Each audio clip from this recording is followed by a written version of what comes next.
All right, good morning, and thanks for joining us on the Friday edition of TVC Breakfast. I'm Veronica Dan-Ikpoyi. I'm not here alone. I have Super Sam Omatseye as well as Mike Okwoche.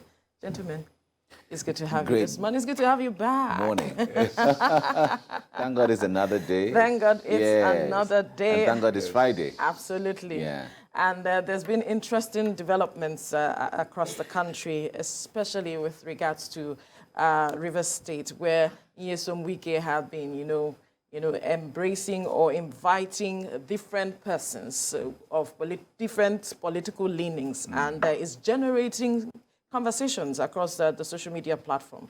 Just yesterday, he had the Labour Party presidential candidate in person of Peter Obi to commission a flyover, and Nyesom Wike, he, in his usual style, spoke about the person of Peter Obi, eulogized him somewhat, and even delved into the matter with the Labour Party presidential candidate and Chukwuma Soludo.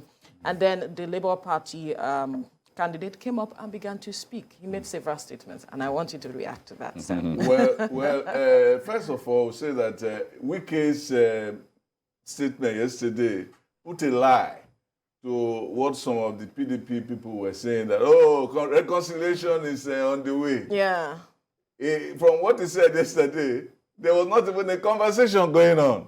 Because he launched at Atiku, yes, and he said that Atiku is a hypocrite, that you are saying that Buhari does not have appointments in a fair manner across the country, and you yourself, you don't even do it in your own party. So what is your moral basis? And so on. I visualize Obi and saying that, I think there are some lines when he said that he will support him. Nobody knows where. Whenever he wants to campaign, that he will give him. You should call him and let him know, and then they'll give him the necessary logistics support. Which any good governor is supposed to do to help to show that you are fair-minded. But then Obi also came out and started talking. And then he was praising Odili, saying that Odili was his classmate, and saying that there are some people who don't have classmates and so on. It's very interesting how Odili can not only lie against people, he lied against time. That's Peter Obi. That Peter Obi was a classmate. Peter Obi is an elder. When in CKC, not Peter Obi, Odili is an elder. Yeah. When Peter Obi was in secondary school, CKC, Obi was still a small boy, was still in primary school, probably just getting into primary school. How does he become his classmate? This is another lie bites the dust. That is the point. The point about Obi is that he should be very careful when he talks. He should be thinking. He doesn't talk with self-awareness. I think he just gets on the microphone and there's a sort of intoxication. Almost as if has been injected with a live vaccine. So it just goes on and on and on and on and on. So when shall this lie stop? You cannot, at that time, it was probably 6 or 7, as some people have calculated his age already. Even during that time, we were around the time of the Civil War, the guns for Civil War were probably heavier than Obi himself. So how was he going to be able to do that? You just because you want to lash out at another candidate doesn't mean that you should lie. You can criticize, but be fair. Be noble. Please. Right.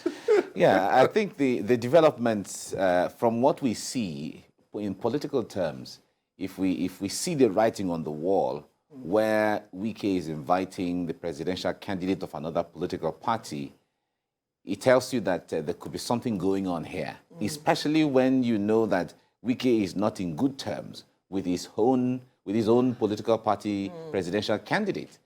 And recall that the G5 governors, they are just waiting somewhere, and soon they might decide where they want to go as to in the next election. Recall that Peter Obi was in Benue, and the Benue State Governor, Samuel Otom, hosted him. And in all of the things he said, well, if I am not if I were going to support another person apart from my party, it would have been Labour Party. No, these are all milestones and signs to tell you that maybe in the next, as we get along in the weeks to come, or maybe in the months to come, those 5 governors might swing towards Labour Party. Yeah. And if they do, it might change the dynamics a little bit. Absolutely. Of what the next dimension and how the outcome will be. Now, if it happens that way, then where people were saying, okay, it might be APC, PDP, and LP, then it might be APC, LP. The dynamics will even change as a whole. You understand? So it makes the game a little more interesting. But ultimately, what we like about this thing is that ordinarily young people who may not have had interest in all of these things, we are seeing some level of conversation, whether it is right or whether it is wrong, whether they are doing it well or they're not even doing it well, we are seeing some conversation, which at the end of the day, they add up to the polity, to the democracy that we are trying to build. So we're seeing that the way this thing is going is very, very interesting. It's an interesting game. And we're watching it gives room for a lot of permutation. Yes. Rivers is a PDP. Abia, PDP. Enugu, Benue, Oyo. Well, Oyo is APC.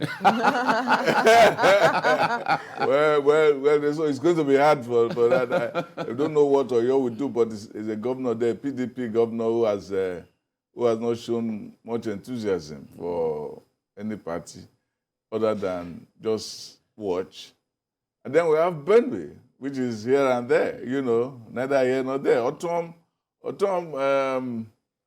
Otom's political career has been fueled by his own anti-Fulani rhetoric.